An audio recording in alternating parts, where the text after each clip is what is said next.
Začnem, dámy a páni, témou, ktorá sa dotýka zákazu dovozu plynu v akejkoľvek podobe na územie Európskej únie s najneskorším dátumom, a to je koniec alebo 1. november roku 2027.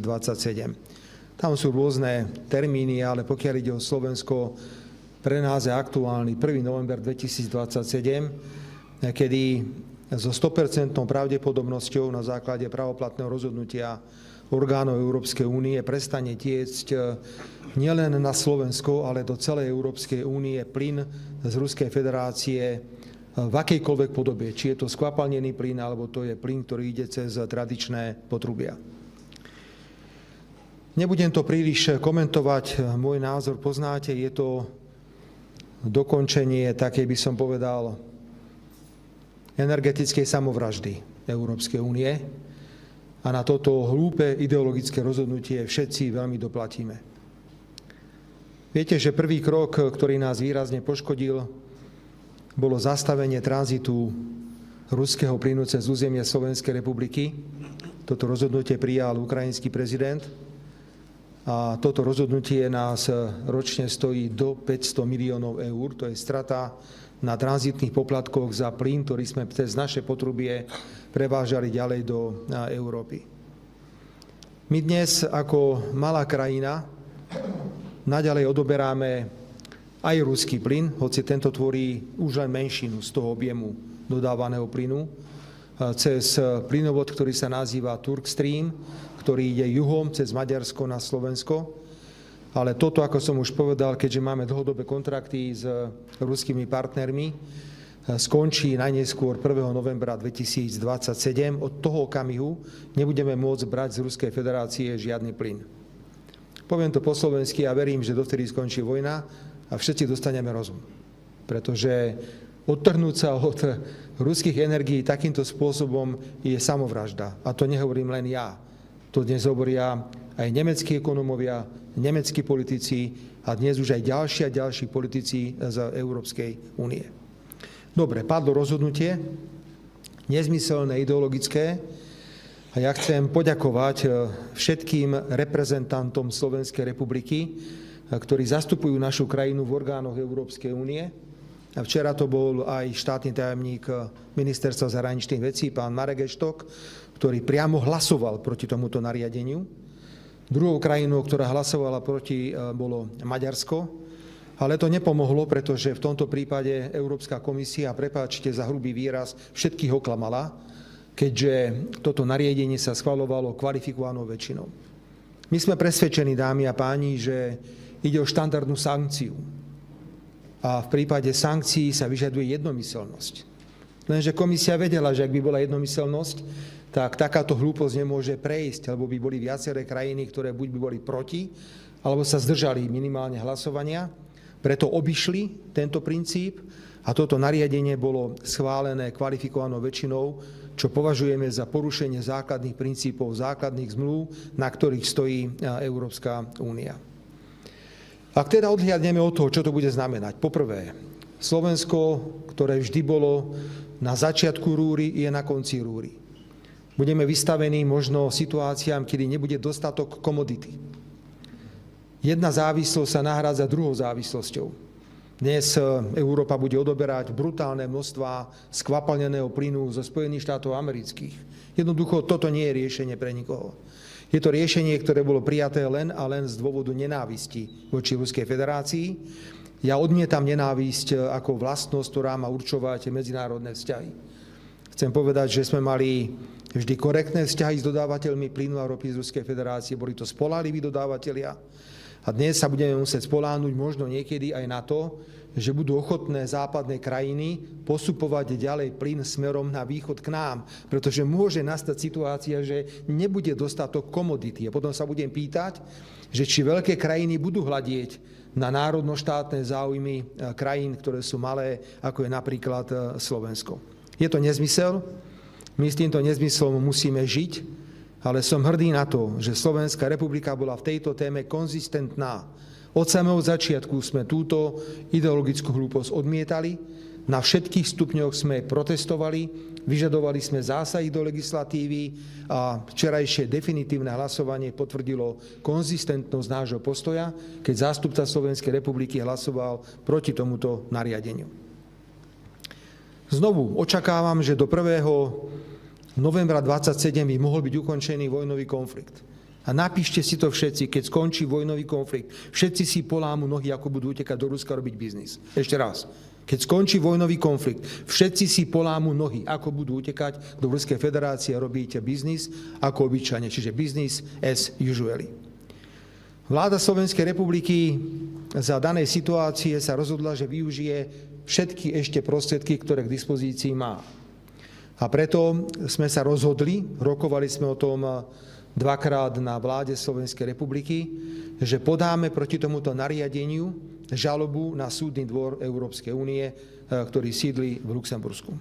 Budeme namietať porušenie zásady subsidiarity a proporcionality. Máme k dispozícii veľmi kvalifikovaný dokument, ktorý nám pripravilo Ministerstvo spravodlivosti v spolupráci s Ministerstvom zahraničných vecí a európskych záležitostí. Budeme sa domáhať, aby toto nariadenie bolo vyhlásené za nariadenie, ktoré je v rozpore so základnými princípmi, na ktorých stojí Európska únia. Chcem vás informovať, že rovnakú žalobu mieni podať aj Maďarsko, ktoré rovnako hlasovalo proti tomuto nariadeniu.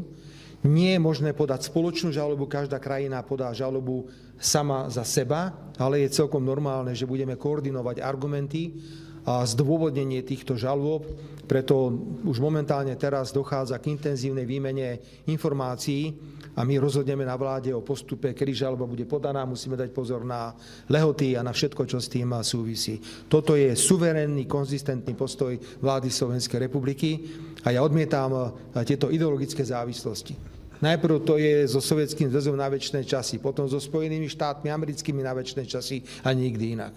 Na večné časy musíme byť na Slovensku len so Slovenskom, s našou milovanou vlastou a s nikým iným.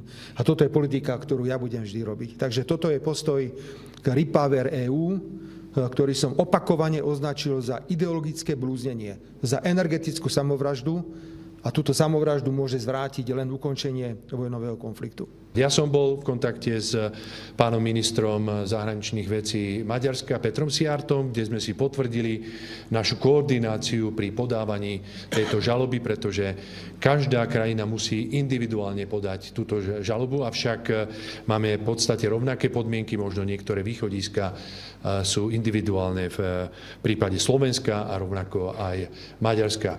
Takže aký je stav? 2. februára bude zverejnené toto nariadenie, 3. februára nadobudne účinnosť a v tom prípade začne Slovenská republika konať, to znamená Ministerstvo spravodlivosti prostredníctvom svojho agenta pri Európskom súdnom dvore pripraví v spolupráci s ministerstvom, ktoré obsahovo to má na starosti, to je Ministerstvo hospodárstva, žalobu, návrh žaloby, ktorá pôjde do vlády Slovenskej republiky, ktorá ju schváli a potom následne bude pokračovať celý proces, ktorý už k tomu prináleží. Pán premiér, okrem toho, že podáte žalobu na Európsky súdny dvor, tak aké ďalšie kroky chce vláda robiť preto, aby nenastala potom roku 2027 katastrofa, ktorú ste opisovali na začiatku, ak náhodou vojna neskončí? Znovu chcem pripomenúť, že máme kontrakt s ruskými partnermi do roku 2034 na dovoz plynu a dnes ten dovoz plynu už nie je väčšinový. Je menšinový. Ak si pozriem celkovú štruktúru dovozu plynu na Slovensko, tak cez Turkstream už prichádza len menšina plynu. Problém, ktorý spočíva, je predovšetkým v tom, že ak sa úplne tieto kohútiky zatvoria, tak môže vzniknúť problém nedostatku komodity a nárastu ceny. Poďte sa, my urobíme, čo môžeme, natlačíme zásobníky a budem posielať kytice vďaky Ursule von der Leyen. No čo mám robiť? My sme urobili všetko preto. Máme interkonektory. Pani redaktorka, ak sa chcete na takéto vážne témy pýtať, musíte vedieť, že sme sa pospájali s celým svetom. Máme interkonektor s Poľskom, máme prepojenie s Rakúskom, s Českou republikou, prepojenie s Maďarskom. To znamená, my sme schopní ťahať pre vlastnú spotrebu plyn, ale ten plyn môže byť podstatne drahší a zdá sa, že už aj tieto samotné rozhodnutia ovplyvňujú ceny plynu na svetových trhoch. A najviac, čo nás mrzí, je, že Tu je brutálna infraštruktúra, ktorá ide cez územie Slovenska, ktorá bude suchá. Jednoducho bude tu potrubie, cez ktoré išli desiatky miliárd metrov kubických plynu smerom na západ, kde sme zarábali veľké peniaze a boli sme z tohto úplne vyradení kvôli ideologickému nazeraniu. Je to vlastne kvôli nenávisti. Nenávisť dnes dominuje európskej zahraničnej politike. Takže plyn pre domácu spotrebu. Tá domáca spotreba, nech trošku uvedeme tie čísla, sa pohybuje niekde medzi 4 až 5 miliardami metrov kubických. To nie je nejaký zásadný problém. Ako vieme to niekde zohnať. No len keď nebude dostatok komodity, bude obrovský tlak na rast tejto komodity. My máme stabilnú dohodu do roku 2034 s Ruskou federáciou o dodávkach plynu za konkrétne ceny. Tohto nás Európska komisia zbavuje. Rovnako nám komisia nepomohla s tranzitom, nepomohla nám s ničím.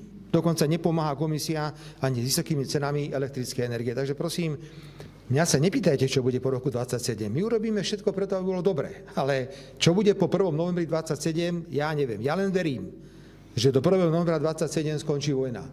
A keď skončí vojna do 1. novembra 27, všetko bude inak. No, či sme urobili dostatok doteraz preto, aby sme sa odstrihli postupne aj my od toho ruského Nepočúvate, ja som povedal, že sme prepojení so všetkými stranami. Juh, sever, západ, kde chcete. Všetko je poprepájané, všetko. Každopádne viaceré európske energetické spoločnosti nepodali žalobu na Európsky súdny dvor, ale práve na ruskú spoločnosť Gazprom za nedodávky plynu v roku 2022. Tak otázka je, že či sme aj my na Slovensku nemali pozriem, tak ísť u vás svieti rovnako nenávisť vo vašej hlave voči všetkému. Ak dovolíte, Slovensko je suverénna krajina. Keby som sa ja riadil tým, čo robí Nemecko, alebo čo robí Francúzsko, alebo iné krajiny, tak sme na hunte. Viete, ja nie som pán Šimečka mladší, ktorý tvrdí, že slovenská ekonomika ťahá dole celú európsku ekonomiku. Keby som takúto blbosť ja povedal, tak mám titulky 3 mesiace v novinách. Najväčší problém Slovenska je, že je absolútny pokles ekonomiky v Nemecku, vo Francúzsku a v ďalších krajinách, na ktoré sme odkázali. Ja mám brať za vzor tieto krajiny. Slovensko malo dobré zmluvy. Plyn išiel. Zarábali sme na tom. O všetko sme kvôli ideológii a nenávisti k Rusku došli. Podávame žalobu. Prosím, nedávajte mi príklad iných západných krajín. Ja som predsedom vlády Slovenskej republiky a budem obhajovať slovenské národno-štátne záujmy. Ja kladiem otázku, čo sa môže udiať po 1. novembri 2027. Najmä má strašiť tá závislosť od amerického skvapalneného plynu. Tá bude veľmi brutálna. A plus, ak nevyriešime výšku tarifných poplatkov, tak nás to bude veľmi bolieť. Ekonomicky nás to bude bolieť. A len sa modlíme všetci, aby bol dostatok komodity, aby nevznikol zase nejaký iný konflikt niekde, ktorý bude spôsobovať trenice na trhu s plynom. Jelajahi cara baru mendapatkan informasi. Download Metro TV Extend sekarang.